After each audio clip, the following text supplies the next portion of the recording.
저희가 방금 팝업 자막에 누더기 연말정산이라고 했습니다. 누더기 맞습니까? 덕지덕지 됐죠. 2013년 종합소득세법 시작할 때 그때 유명한 얘기가 거위털 아니었습니까? 그렇습니다. 조원동 수사. 그때 구간이 뭐 3,450만 원. 근데 발끈했죠. 이게 중산층이냐 연봉이. 그렇습니다. 그래서 구간을 올리고 뭐 이렇게 저렇게 하다가 어제 사실은 새누리당과 당정회의에서 하루 종일 오락가락했습니다. 처음에는 정영환 부총리가 소급 안 된다 했다가 결국은 100기를 드는데 시작도 파퓰러리즘이었고 또 정세 없이 복지하겠다는 것도 파퓰러리즘이었고 어제 물러선 것도 파퓰러리즘이고 한마디로 난맥상의 종합백화점이다. 남맥상의 네. 종합백화점 한번 보시겠습니다. 저희가 이렇게 해봤습니다. 연말정산 과정에서 표 떨어질라. 네. 표 떨어질 것 같으니까 더 낸 세금을 5월 달에 돌려주겠다? 이렇게 황당한 일이 있습니까? 어쩔 수가 없는 겁니까? 정치인들 입장에서는. 아, 세금 문제는 우리가 뭐 프랑스 혁명, 미국의 독립혁명, 뭐 영국 혁명, 심지어 우리 부마 민주화 항쟁 있지 않습니까? 기저에는 다 세금이 깔려 있다. 예를 들어 79년 부마 민주화 항쟁에도 부가세 인상이 있었거든요. 그러니까 이 세금 문제는 굉장히 민감한 문제입니다. 제가 세금하고 좀 다른 얘기로 제가 그 부산시에 근무한 적이 있는데 버스비 10원, 20원 올리는 문제도 굉장히 신중합니다, 사실. 예. 그렇기 때문에 이 세금 문제를 이렇게 뭐 얼치기 방식으로 관료들 말만 믿고 뭐 이렇게 번지르르하게 대응했다가 혼이 난 경우가 이 경우가 아닌가 이런 생각이 듭니다. 전후사의 문맥 다 빼고 네. 순수 정치 쪽에 한번 물어보고 싶은데 뭐 어떻게 됐든 상관없이 지금쯤 되면 정치인들 입장에서는 이렇게 법을 바꿔서라도 돈 돌려줄게요, 표 주세요라고 할 수밖에 없습니까? 제 생각에는 지금 여당이 상당히 위기감을 가지고 적극적으로 잘 나서는 것 같아요.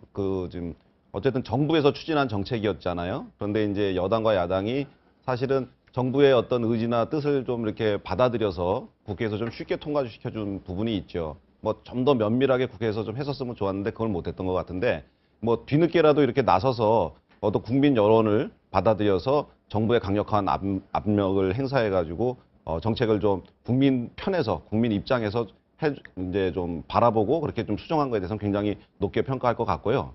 그런데 저는 한 가지 좀 아쉬운 부분이 처음에 이제 좀 우리 정치권에서 이제 여당이죠. 선거 때 공약들을 뭐 여야 다 뭐 마찬가지로 이제 증세를 하지 않겠다라는 그런 그렇죠. 공약을 냈지 않습니까? 사실은 이건 선거에 이기기 위한 정책일 가능성이 높고 또 상황이라는 게 계속 바뀝니다. 지금 우리가 이제 복지를 굉장히 강화하고 있잖아요. 근데 그렇죠. 증세 없이 복지가 가능하지 않거든요. 송파 세모녀 사건이라든지 뭐 어떤 무상보육, 무상급식 이런 것들이 앞으로 계속 진행된다 그러면 세금은 늘릴 수밖에 없습니다. 알겠습니다. 여기서 한번 두 번째 어떤 나쁜 선례냐. 저희 나쁜 선례라고 제목을 뽑았거든요. 그런데 법을 수시로 바꿔서 또 정해놓고 소급을 합니다. 물론 뭐 위헌적인 문제는 없어요. 왜냐 소급이 이제 위헌적인 문제가 되는 거는 이제 안 좋은 불이익한 혜택을 지금 정해서 그걸 소급 적용해가지고 과거까지 불이익하게 준다라는 문제인데 이건 어쨌든 돌려주는 거니까 어떤 수익적 처분이고 어떤 그 혜택을 주는 것이기 때문에 소급 적용한다고 하더라도 위헌적인 문제는 발생하지 않으나 그렇죠. 문제는 국가 정책에 대한 신뢰성인 것이죠. 그러니까 지금이야 뭐 저렇게 해가지고 뭐 중산층이나 어떤 월급쟁이들 표가 흔들리니까 소급 적용해가지고 혜택을 준다고 하지만 만약 이렇게 되면 지금 어느 순간에도 바뀐 정부 정책 때문에 불만을 가진 사람들이 있을 것이거든요. 그럼 그 사람들이 야 이거 뭐야 니네 이렇게 제도 바꿔가지고 내가 작년에 나빠졌어라고 하게 되면 그거 다 전부 다 찾아가지고 소급 적용해가지고 벗겨줄 겁니까? 만약에 정책이 올해 잘못돼서 올해 어떤 그 중산층의 피해를 봤다라고 하게 되면 올해는 그저로 끝나고 그 다음에부터 보완해서 하는 게 맞지. 과연 저렇게 소급 적용해가지고 그 문제를 바로잡으려는 것을 언제까지 할 것인지 저는 굉장히 나쁜 선례로 남을 가능성이 있다고 나쁜 선례인데 저는 뭐 오히려 잘 됐다라고 생각하는 것이 복지 논쟁 시즌 2로 들어가야 된다. 처음에는 무상 시리즈였지 않습니까? 다 공짜구나. 이제는 국민들이 알았죠. 무상이라고 얘기했을 때 저 돈 누가 내지? 내 주머니에 나가는 게 아닌가. 이제는 그야말로 대안을 가진 복지. 그 말씀을 위해서는 네. 요 얘기를 먼저 한번 뜯어 보겠습니다. 저희가 미봉책이라고 했는데 이렇게 더 거둔 세금 다 돌려주고 나면 쓸 곳은 너무너무 많은데 결국 무상 복지를 줄이든지 누군가 세금을 더 내야 되는 거 아닙니까? 사단이 어디서 나는가 하면 이양수 평론가 말씀하셨듯이 정세 없이 복지하겠다.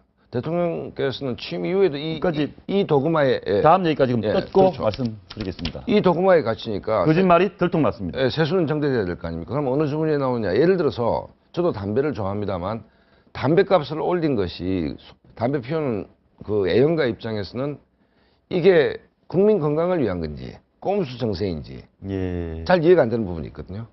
문영표 복지부 장관 담배 끊다 고생하시는데 어찌됐든 간에 기본적으로 정세 없이 복지하겠다는 이 도구마.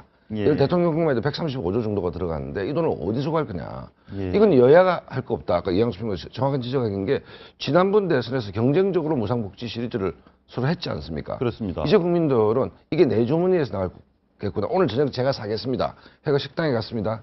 계산할 때 계산서가 집으로 청구되는 예. 이런 경우가 있다는 거죠. 그 미국도 그 선거가 끝나면 대통령 선거가 끝나면은 이제 경제 수장이 이제 임명이 될 거 아니겠습니까? 그러면 공약 중에서 뭐뭐뭐뭐는 우리가 할 수 없다라고 먼저 얘기를 한답니다. 미국은 예. 전통적으로. 왜냐하면 이게 대통령 공약을 다 지키다 보면은 이거 뭐 나라 살림은 그냥 거덜나고 그 나라는 비투성이 나라를 갖다 후손한테 물려줄 수 없기 때문에 그렇게 솔직하게 한대요. 우리 사실 대통령 선거를 이기기 위해서 사실 이런 여러 안을 내놨지만 이 중에 할 수 있는 건 사실 이거고 못한 건 이거다. 근데 우리도 사실 우리가 무상복지라 그래서 무상급식, 뭐 무상보육 얘기했지만 사실 이름이 잘못됐어요. 네이밍이. 세금 급식, 세금 보육입니다. 예. 어차피 우리 주머니에서 나가게 돼 있는 거거든요.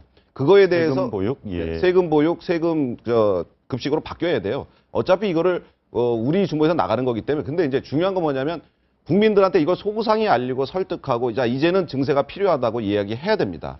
지금 예. 이렇게 일부 직장인들의 유리지갑에서 주머니를 턴다든지 담배 피는 사람들로부터 손쉽게 어떤 그 돈을 가져온다든지 이런 식의 특정 계층을 해가지고는 안 돼요.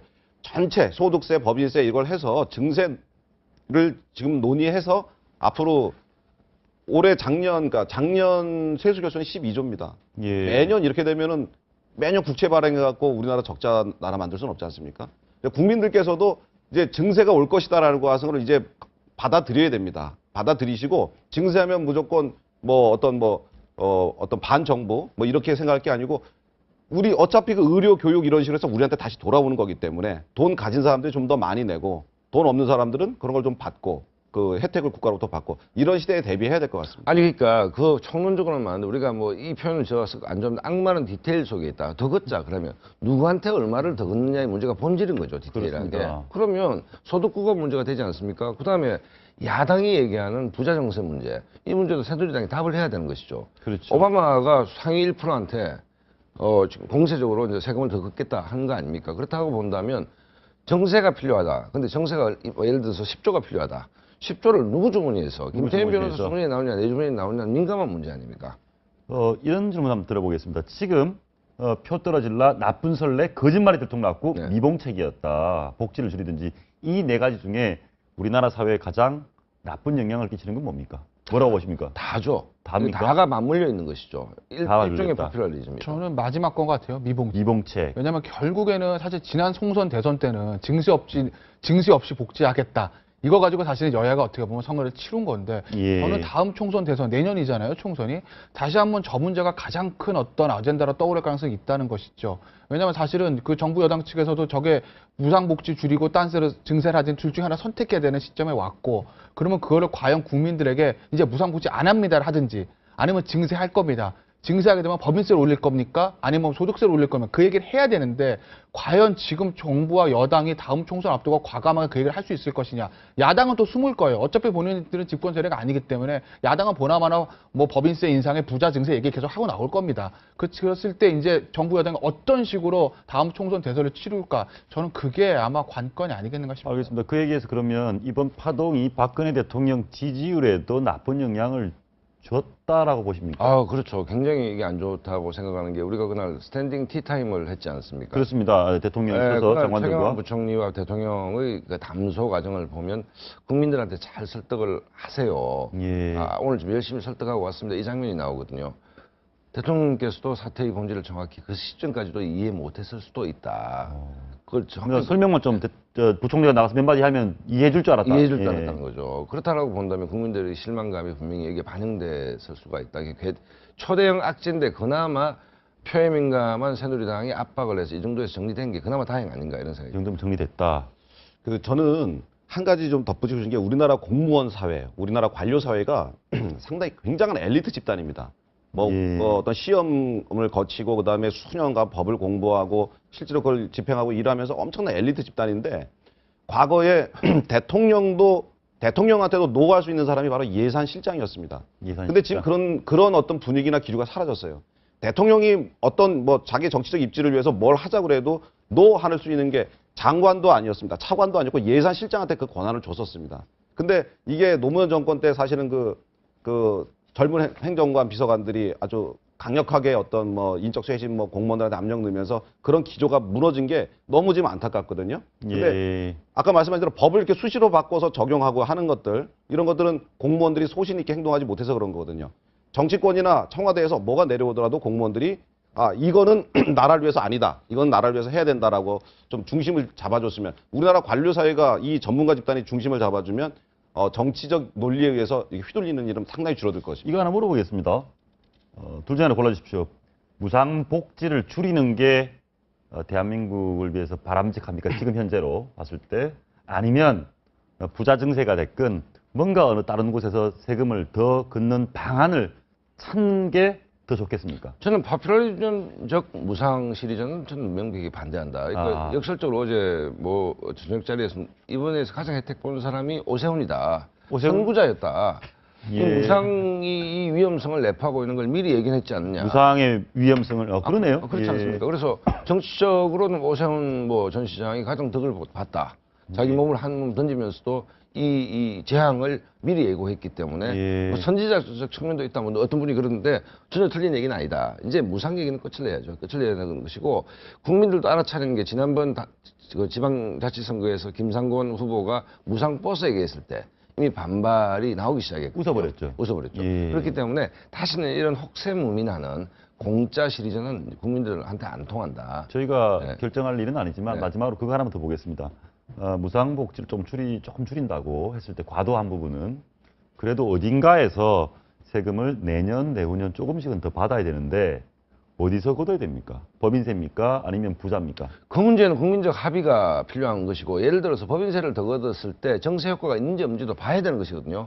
법인세를 걷어서 야당에게 정세 효과가 있다면 그것도 그런 게 필요하지만 또 어떤 전문가들은 제가 경제 전문가는 아니지만 법인세를 추가로 걷었을 때 정세 효과가 없다는 사람도 있습니다. 투자가 줄어들기 때문에 이 문제는 옳고 그름의 문제가 아니고 대한 문제를 꼼꼼히 따져봐야 될 문제들이죠. 예를 들어서 우리가 누리과정, 무상 보육 이 얘기 하더라도 아이들 폭행 나오니까 CCTV만 달면 마치 그게 다 해결될 것처럼 그렇게 얘기해야 됩니다. 이 문제는 그렇게 대정적으로 다룰 문제는 아니다.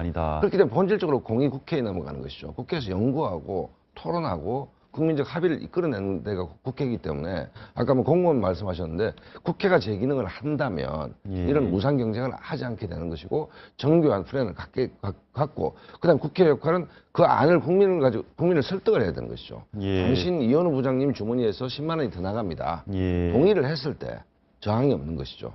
참 세금 문제 어렵습니다. 이 부분 한번 저희 정리하고 다음 주로 넘어가겠습니다. 표 떨어질라 해서 되돌려주고 법소시로 바꾸고 거짓말 들통나고 이봉책 그 다음에 뭐가 나올지 걱정입니다.